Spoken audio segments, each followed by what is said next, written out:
So here's a look at the recent showdowns between the U.S. and Mexico since Tata Martino took over, and it is not a very good record. The last win for Mexico, of course, the 2019 Gold Cup final, last competitive win. There was that friendly there in September of 2019 as well. So let's transition to Mexico, shall we, a little bit? Turn our focus to El Tri. Of course, we heard the boos, the fuera tatas. I think they were booing him before the game. Is that right, Matt? They did, yeah. When he was introduced, he was booed loudly. You surprised by that?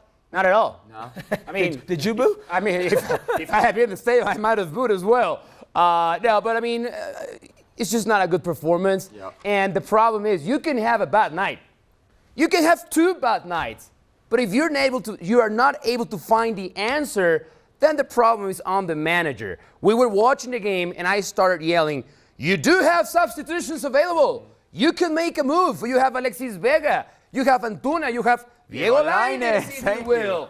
And he was just not willing to do that. And then I didn't like the substitution. So I like the fact that he tried something different, like we explained before, the role of Charlie Rodriguez, which was successful for the first 15 to 20 minutes, but then was completely irrelevant. So I understand the boos, I understand the frustration, and if Tata Martino keeps on this trend, I do believe there's a chance, even if Mexico qualifies, that he won't be the manager at the World Cup late this year. When you say that, are you saying that even if they win the next 2 games, or are you saying that something else bad has to happen in the last 2 games? They still stumble over the line, but then he would really be in You're jeopardy. supposed to beat Honduras, and you're supposed to beat El Salvador. You have to do that. So even if you win those Record games, is not very good in San Pedro Sula. Agreed. But Honduras has been eliminated. El Salvador is eliminated. They have nothing to fight for. You have to win those games. You have to win one of those games, and you probably are going to be in the World Cup. But again, what have we seen from this team that makes us go, "Oh, I can see Tata Martino's hand here.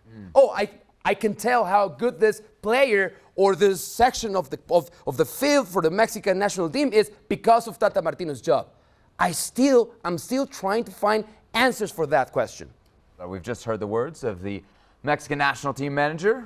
Mau, your thoughts? First reaction. We'll do our best to translate. One good statement, one bad statement. Okay. First good statement, admitting that at Cincinnati, in the second half, they were, and I quote, dominated by the U.S. men's national team. I thought that was honest by him, and I liked it. Second statement, very concerning, when he was asked, why is this being so hard to qualify? And he said, well, I don't really have knowledge of how previous World Cup qualifiers went here at CONCACAF.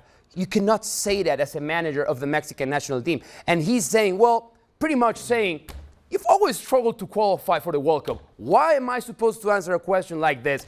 I didn't like that answer because I think it reflects, again, what we spoke about. I don't know if he knows where he stands at or how much he cares about it. Agreed. He's also not lying. Yeah, but he was not brought to do the same thing as previous managers. Okay, but he's also not lying. The U.S. men's national team did dominate Mexico in Cincinnati. Mexico has struggled to qualify the last cycle. The last 4 cycles. Last cycle. They struggled to qualify the last 3 cycles. Now the last cycle. Fine. But what I'm trying to tell you is he's also not lying. But I agree with Mao in your statement. That's not what he was brought here to do.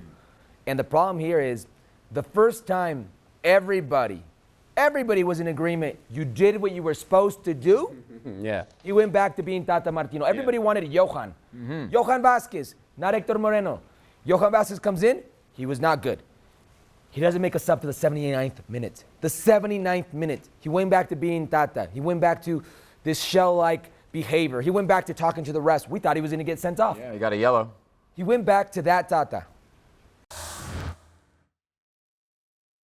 Well, thank you very much for watching ESPN on YouTube. For more sports highlights and analysis, be sure to download the ESPN app. And for live streaming, premium content, and let's not forget as well, ESPN FC 7 days a week. Subscribe to ESPN+.